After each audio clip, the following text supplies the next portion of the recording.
Okay, so by Stephen Baker. What a fort of any gold. Are there 10 quests in there? You know if there's anything exclusive for HeroQuest here? I'm totally clogged. Yeah, it looks like you could flip it over and play Betrayal. New rules.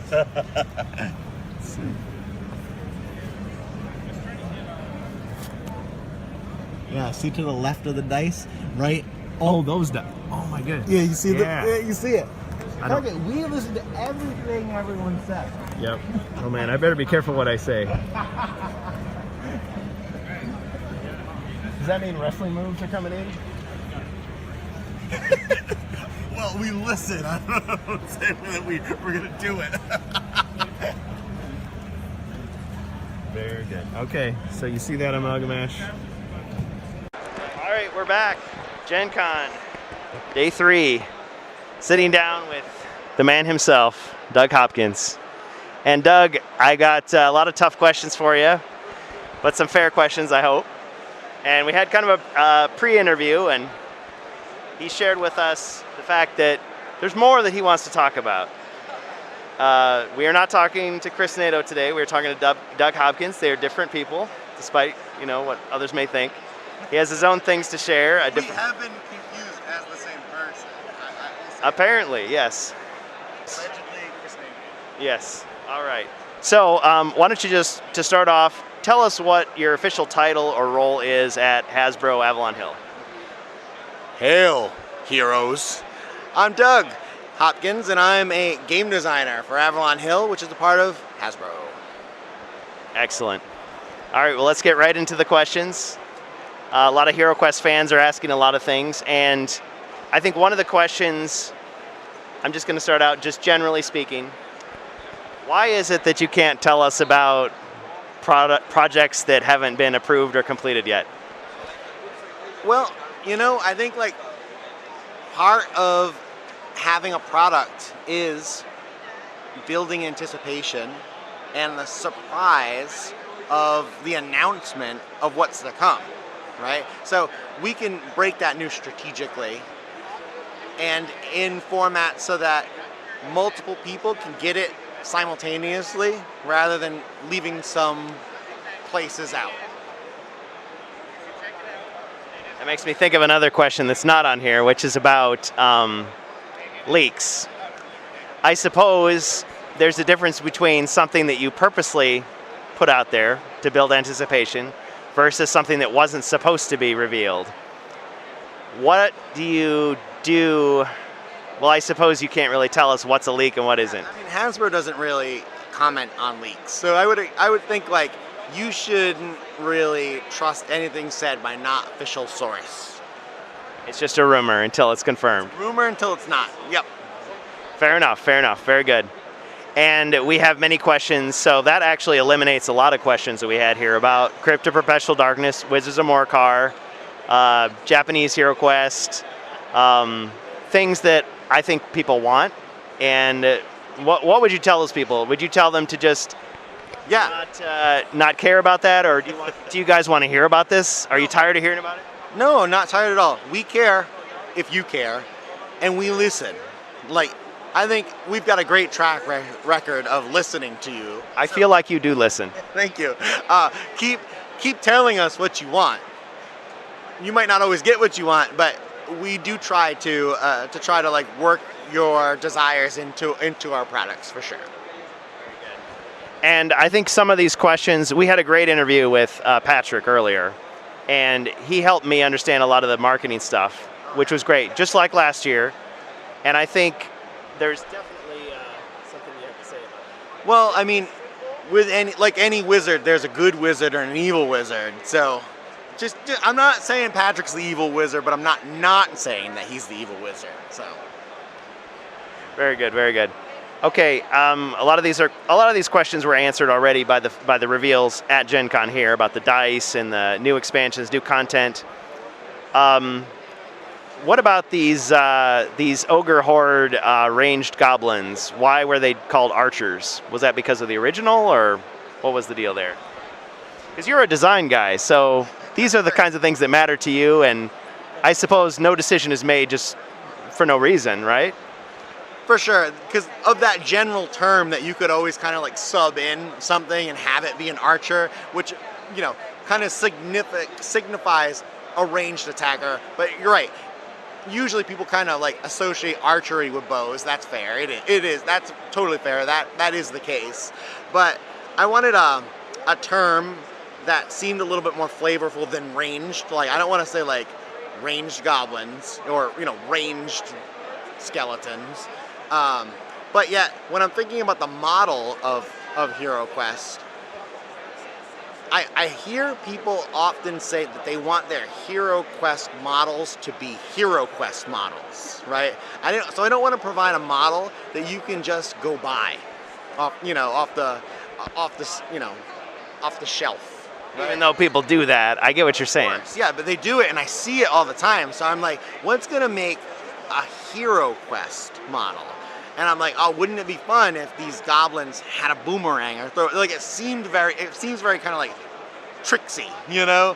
So like, I wanted them to have something that looked like it could inflict damage at range, but not be just everything has bows. Because we gave bows to the skeletons, we gave bows to the orcs.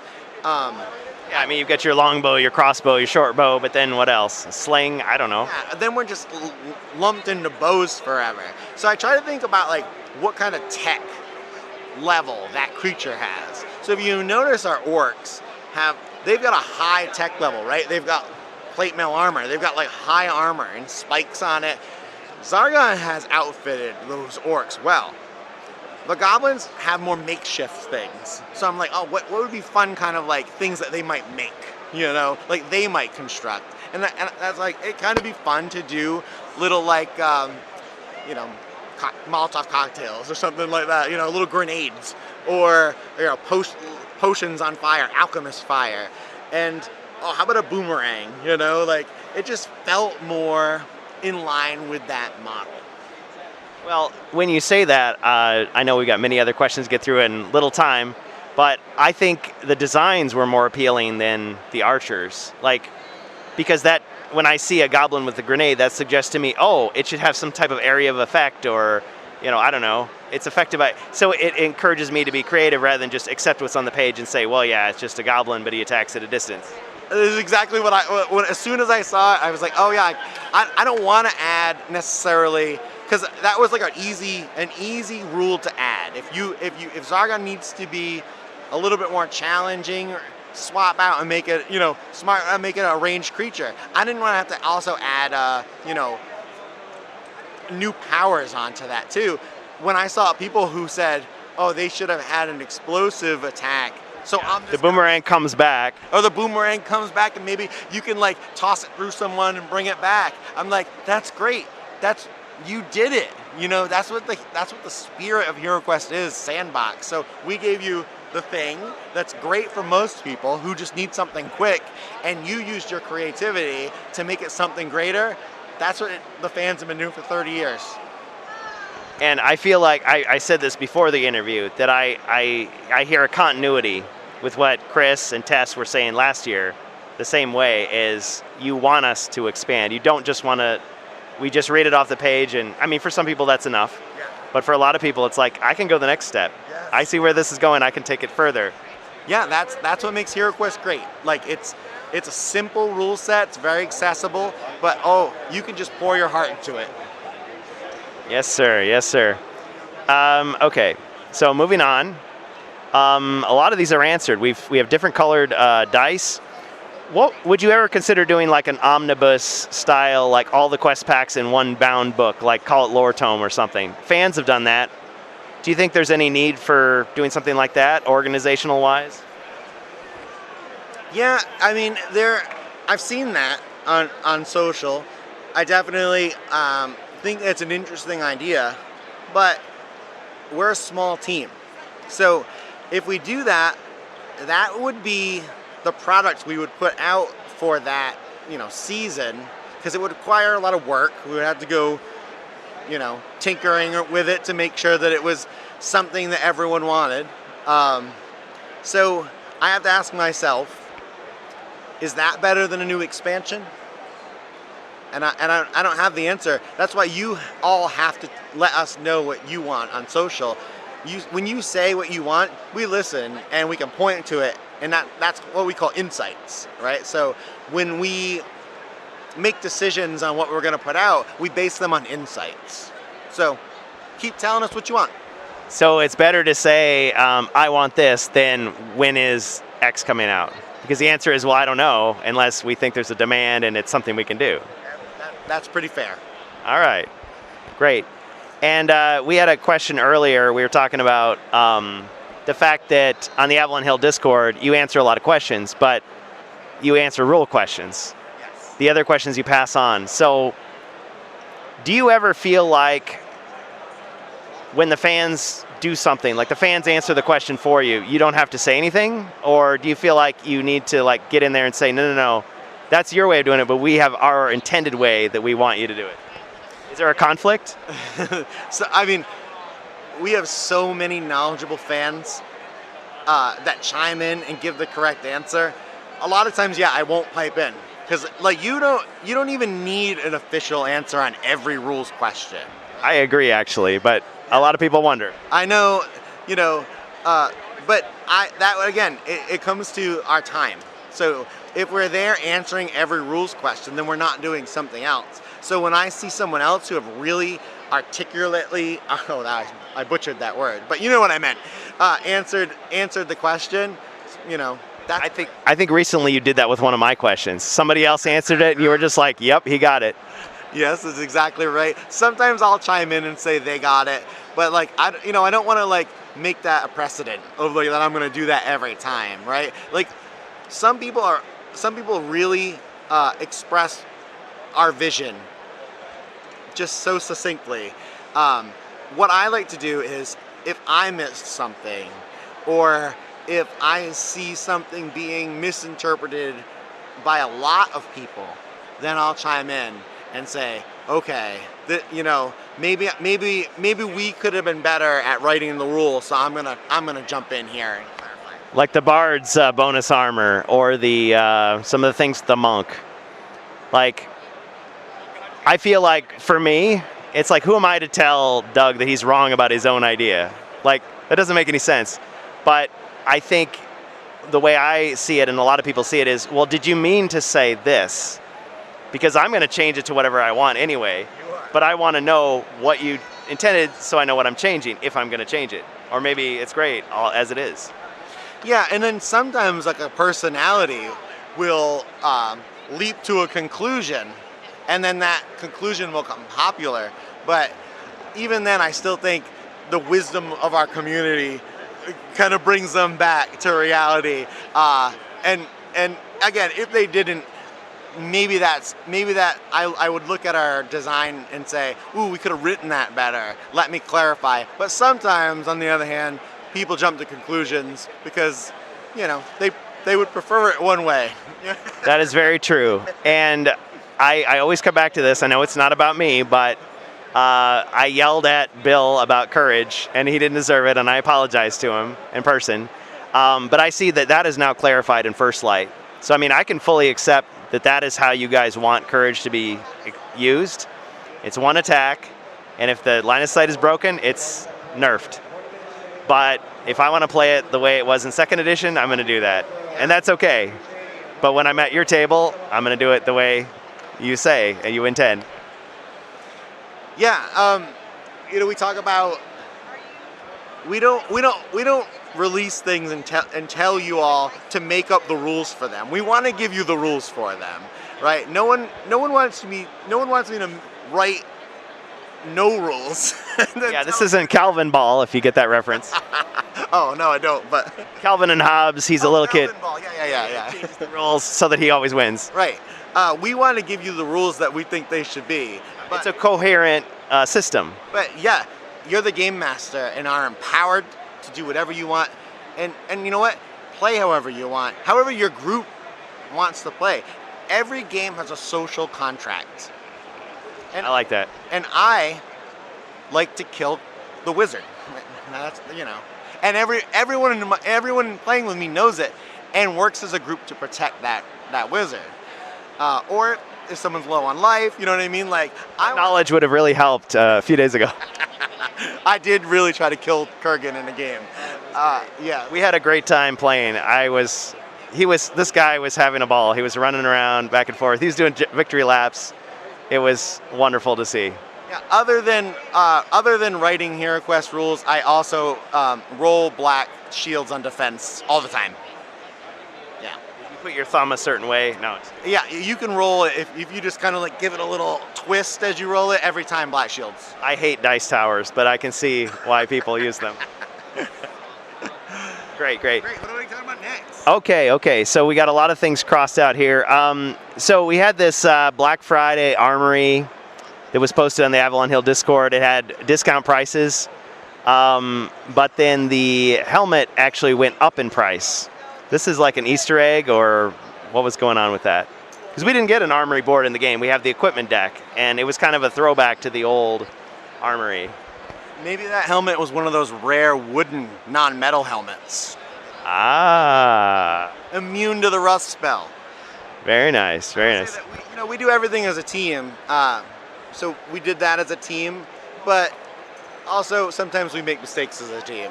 Sometimes, however, those mistakes are just genius. Wooden helmets. You heard it here.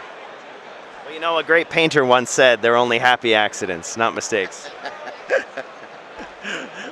Okay, well, we have this situation. I think you've heard by now, some fans in Spain have complained that the expansions available in Spanish, like they sell out and they don't get replenished. And we've been told through their customer service that it's because Hasbro Spain is independent. I suppose this is a marketing thing, and you can't really answer. I can't, I'm a designer, so if you have questions about the design of the game, sometimes the models or the art, I might be able to answer the story, but that is clearly in the realm of one of my many team members. And again, the game is a team game, except for Zargons, but also making the game as a team game. So, I'm just a lowly explorer here. Sure, and we don't blame you for this, not at all. And I think when I've talked with Patrick about this, it's one of those things that they're working on, but it just, until it happens, or who knows. Yeah, when I get the opportunity to bother Patrick, I bother him about things that I need are important to the development of the game. That's not something that has entered my purview at all. Tell us about the companion app. I know we complain about it endlessly, but it does serve an important function. There's a lot of people who don't have a group to play with, or they just want to test things out. I was thinking, it collects anonymous statistics, and if you look at my statistics, you're going to be like, what the heck is he doing? Why is he sending 12 skeletons into a room with the bone wand? That makes no sense. So, some people are afraid that it's going to go away in 2026, and we just won't be able to play it, and then why does it take so long for certain things to get added to the app? Is that just because there's only a few people working on it? Is that a small team again? Yeah, we're small teams. The app takes a great deal of work. I believe that. Yeah, I will say that to my knowledge, it's not going anywhere. So maybe they're prioritizing getting games into the app instead of updating the legal information. I don't have an answer. I will say that I love the app. I love the team who works on the app. They do so much to help us because they get our quests and they have to program them. And a lot of times they highlight things that are potential issues that we could fix before it makes it to retail. They also do a lot of their own special art by themselves. Yeah, that art is pretty cool. Yeah, so props to that app team. Again, to my knowledge, it's not going anywhere, and I hope it never does. One of the things that I commented on with the app over the years is the fact that Zargon isn't evil enough. Like, he doesn't have enough nasty things to do to the heroes. And you guys did add the attack weak and the double wandering monsters and all that crazy stuff. I think there's definitely people that want more of that. Should we ask for it? Yeah, ask for it. I'm sure they would love to do more, but they have a lot on their plate, don't they? That's true, yeah. Yeah, it's a great amount of work. So we'll have to see what the future brings for that. And I would say I'm beginning to see now that I've seen more of the app, because at first I didn't. It's like, why do I even need this? I play with people, but I'm beginning to see every new quest pack has new rules, new optional rules, and the app has to interpret that somehow. So they have to program that all, I assume, from scratch. That's right. All right. Okay, tell us about this Against the Ogre Horde tournament rules. I think, I don't know if you ever look at La Guardia de Morcar, it's a Spanish channel. Oh, yeah. Cristobal referred to it as Kill Team HeroQuest Edition, this tournament. So are we going to have officially sanctioned HeroQuest tournaments? What's going on with that? I'm so glad you asked. I will say I have to lead with I have no knowledge of any officially sanctioned HeroQuest tournaments. If that's in the works, we haven't announced it yet. Underground, unsanctioned tournaments. I will say, though, that I'm really glad you asked that question, because that was a really big source of pride for me. We added that with you all in mind. We thought, let's give them something that they can create content with. And I have seen people creating content with that, and that really warms my heart. I'm like, yes, they're getting it. They're seeing that we're giving them things. I see the tournaments that people are running on some social media outlets. When I went to Italy, I saw the fan group there running their own tournaments, and I'll just point out they didn't run the tournaments how I wrote them. I wrote them so that they would be fair for the heroes and the heroes would win, right?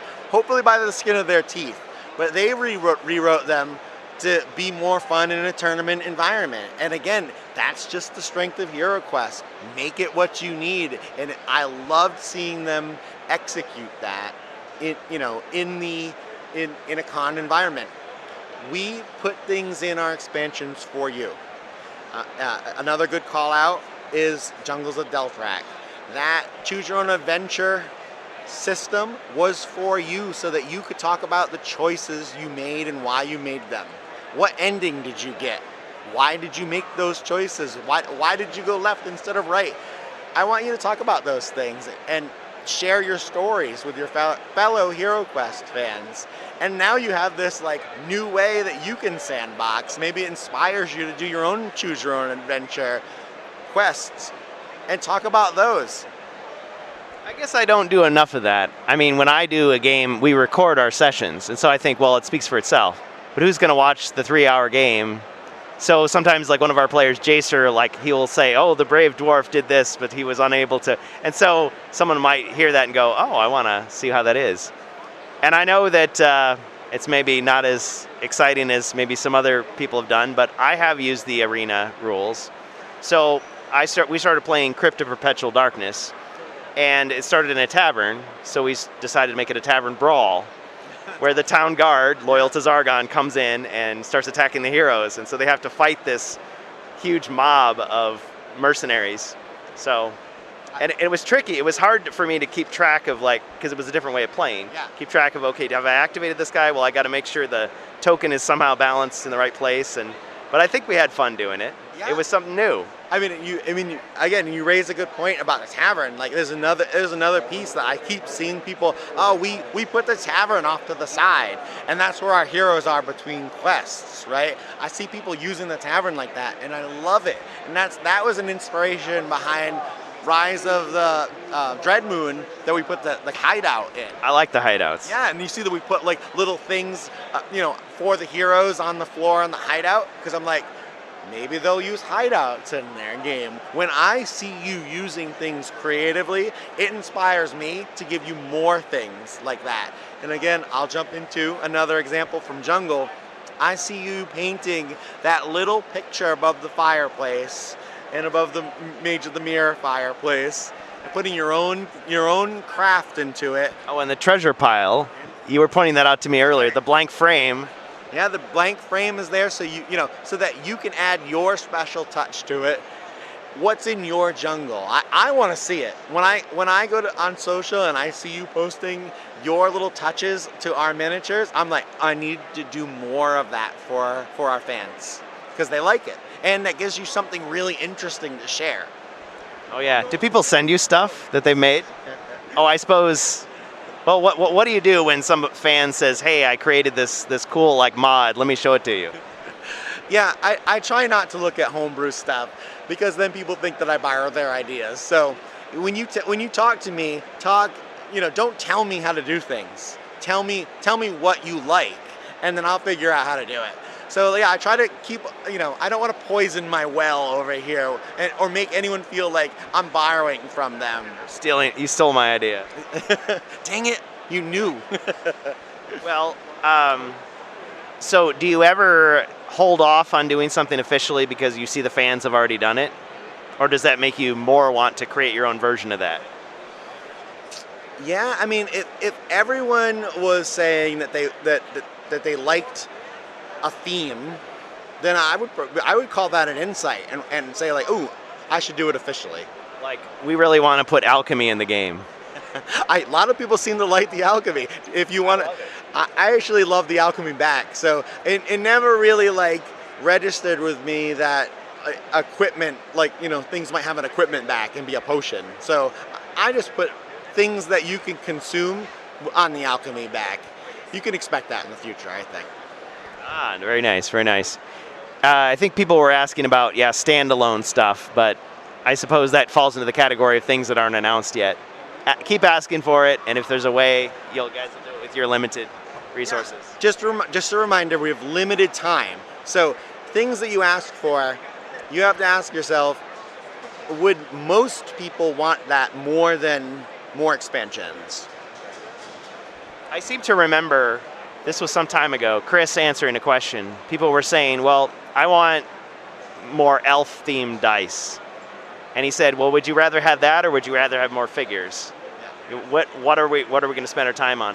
And that answer made sense, but then I also see down the line, we eventually did get other dice. Yeah. So sometimes it just takes more time. Like, okay, we'll make it up to you in the Guardian Knight, we got it. Yeah, or what's right for like, I really wanted to put a board in the jungle expansion. I know people wanted a jungle board. A themed board. Yeah, but for the price point of a jungle, I would eat up my budget for other cool stuff. So I was like, I could put bigger jungle tiles, but then keep lots of models, right? So that had to be a choice that, like, what I thought like most people would want in their expansion. And now that you've seen First Light, you can see that we've got a new board in there because we don't have all the models. So I had room to do that. So with keeping the price points down, I have to be... Which we appreciate. I have to be, a little selective about what I choose to put in. It's hard. Sometimes it doesn't make everyone happy, but I really like making the models. So, I want to do a lot of those. You were telling me earlier about the process that you go through. Do you have time to talk about that process, going from like, because I was looking at Nikki Dawes' website. Someone pointed this out to me and said, hey, she's still working on it, and look what it says here, commissioned by Doug Hopkins. And I was like, oh, is that how it works? Like when you need a character, you have a person you go to? Sometimes. So the answer is sometimes and not always. So without getting into like the structure of our team or how it works, I will say that I have a lot of input into the initial model designs because they have to match the design of the game design, right? When I see a model, it has to be like, ooh, that thing can spit poison at me, so we need to make it look like it spits poison. And I suppose you have to be careful that you're not stepping on toes in like Wizards of the Coast or something that somebody else has already done, right? That's not too similar. I don't spend a lot of time looking at all those other things. And again, I don't want to taint the process. I can't taint the well. So it makes a certain amount of sense. Yeah. Okay.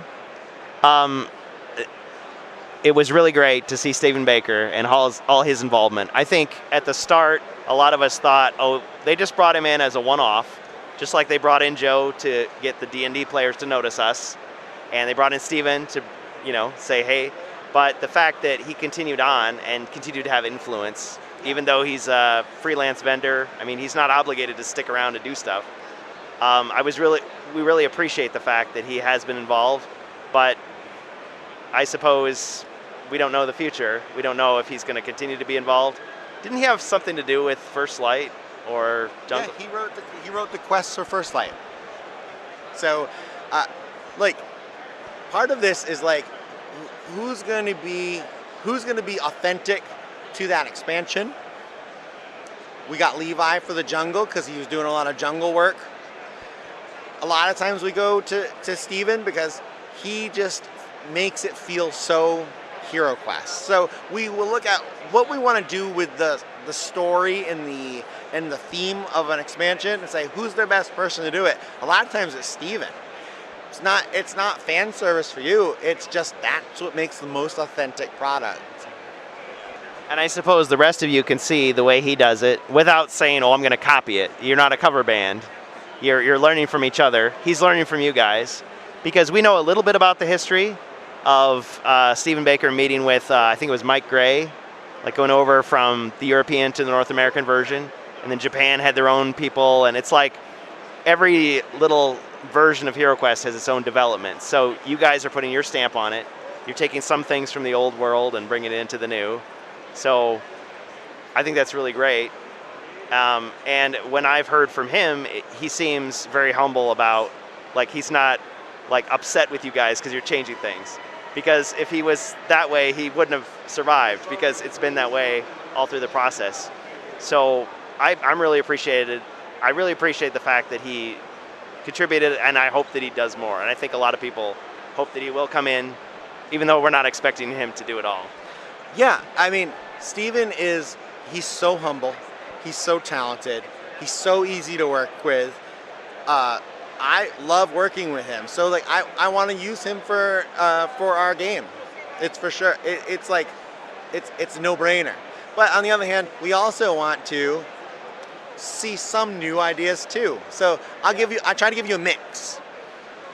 Yeah. I mean, last year when I didn't know who Tess Hogan was, and she's like, "Oh yeah, that was me." I was like, "What? That was you? Oh, I'm looking at the person right here that's involved in Rise of the Dread Moon and all that." And then I asked her some question. Well, why did you do it like this? And she's like, "Well, actually, that was Doug." And I was like, "Oh, okay."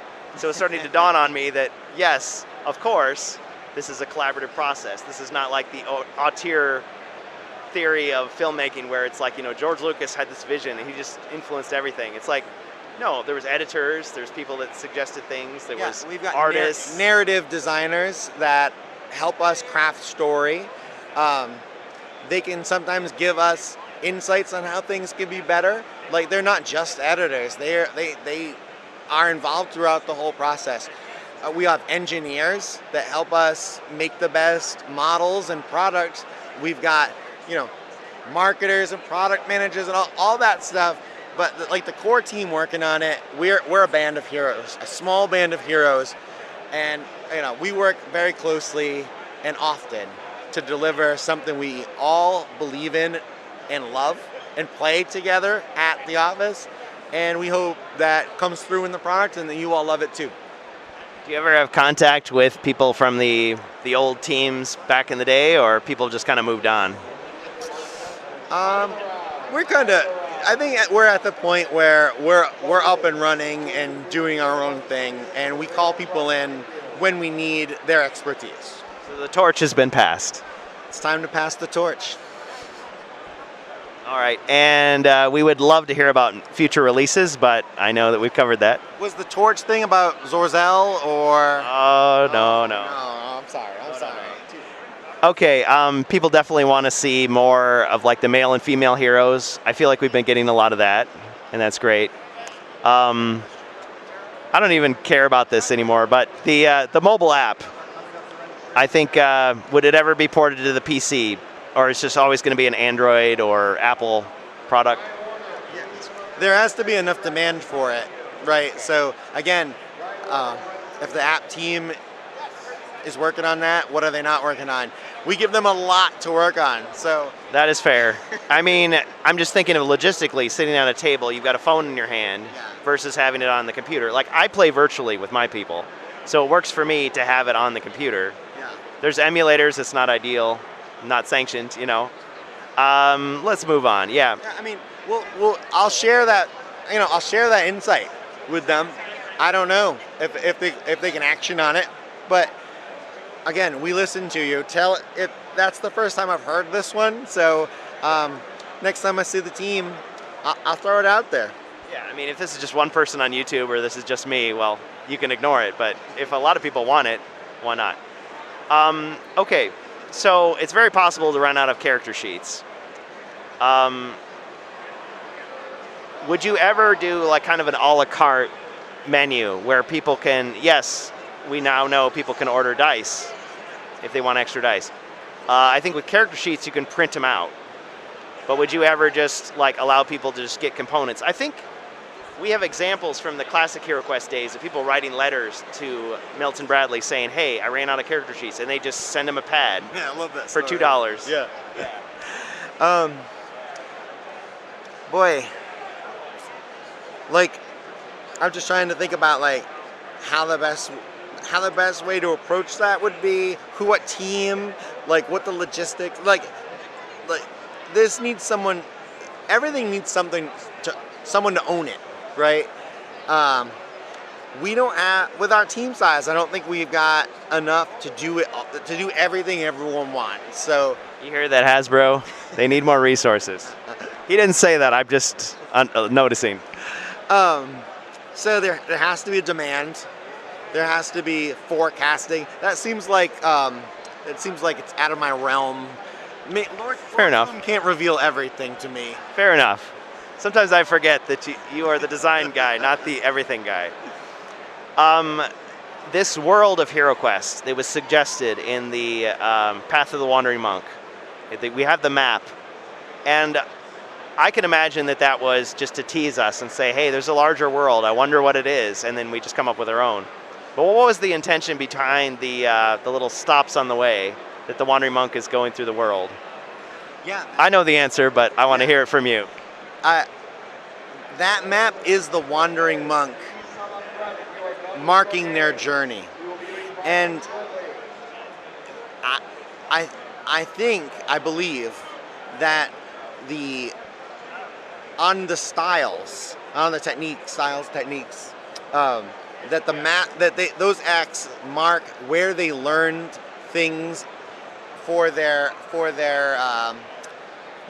skills, for their powers, for their techniques. So like it is a little bit of a nugget of some expertise that might be in those areas. But yeah, to your point, it also is to like get you intrigued about the map area. That's like, we haven't released the full map. That's like a little hint at maybe a greater world. So if we ask for it and want it, you might release more of that map. I mean, it's not impossible. Or you're gonna say no, do it yourself.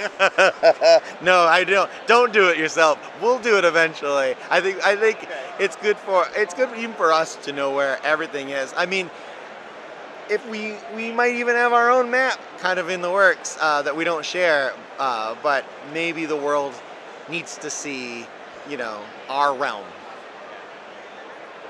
Yeah, because I think there's some people who still would say no.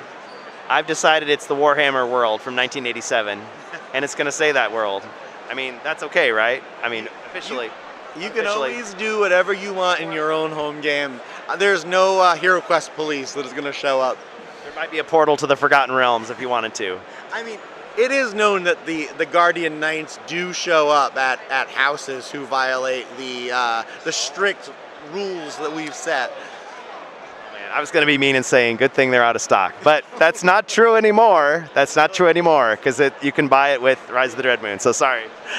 Another great example of us really just Fun police are here. trying to make sure that you have everything that you want to play your game. I like that. You're giving us the tools. And what we do with them, hopefully, is That's right. So this is not one I personally care about, but a lot of people ask it, so I'm obligated to ask you. Yeah. How about an updated official quest pack order? Yeah, I see this. First Light. Where does First Light fit in? This question, well, that's a great question. Where does First Light fit in? First Light occurs at the same time as Core. So the same exact time as the Core. So you won't ever go from the First Light quest book to the Core quest book or vice versa. They're happening at the same time. So when you travel through First Light, you're experiencing all these characters in the First Light quest book for the first time, like you may have experienced them in Core. So new players will experience those characters for the first time.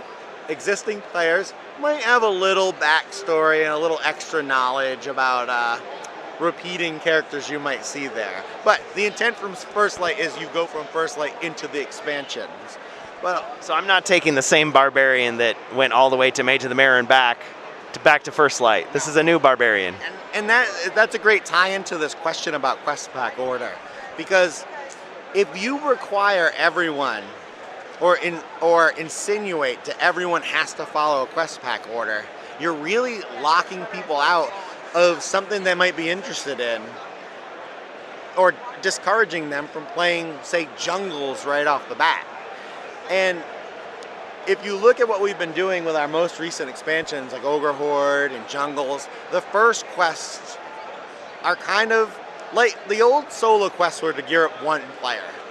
These new quests are to gear up multiple players. So when we're playtesting them, a lot of times we start fresh new characters in all these expansions, because that encourages someone who loves the jungle to pick up the jungle expansion, try it with their new heroes. And I understand that there's people who want to go through in a specific order. Zargon really has to work on it, because we have like people with closets full of potions. How do you ever make a dent in those people? Exactly, right? So, yeah, so like I find that one tough to answer without telling people that they have to play the game a certain way. And I'm trying to make the game so that people can choose to play things that excite them at any time. So there are some resources that have listed out exactly the story order on how they suggest that things should be.